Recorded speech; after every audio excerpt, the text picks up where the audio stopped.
Rainbow crow, इंद्रधनुषी कौवा की कहानी बहुत समय पहले की बात है, जब दुनिया एक ठंडी और अंधेरे से भरी जगह थी। पूरी धरती बर्फ और बर्फीली हवाओं से ढकी हुई थी और सभी जानवर ठंड से कांप रहे थे। तब ना तो आग थी और ना ही सूरज की कोई रोशनी। सभी जानवरों ने एक बैठक की ताकि तय किया जा सके कि क्या किया जाए। बहुत विचार विमर्श के बाद उन्होंने निर्णय लिया कि उनमें से किसी एक को भगवान के पास जाकर मदद मांगनी होगी। कई जानवर जाना चाहते थे, लेकिन यह यात्रा लंबी और खतरनाक थी।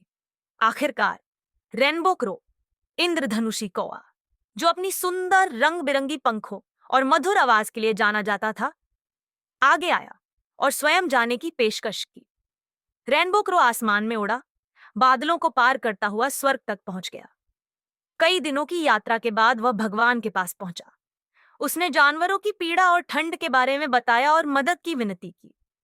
भगवान उसके साहस से प्रभावित हुए और उसे आग का तोहफा दिया, एक जलती हुई लकड़ी, और कहा कि इसे वह धरती पर जानवरों के लिए वापस ले जाए।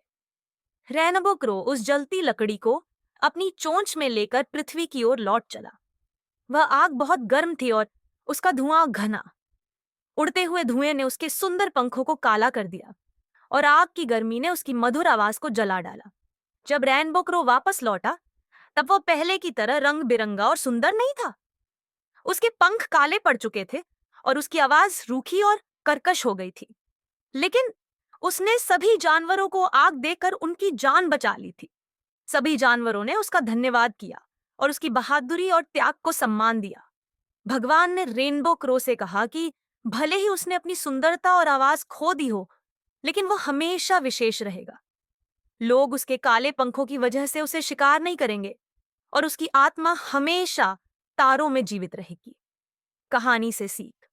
रेनबो क्रो की कहानी हमें निस्वार्थता, बलिदान और आंतरिक सुंदरता के बारे में सिखाती है।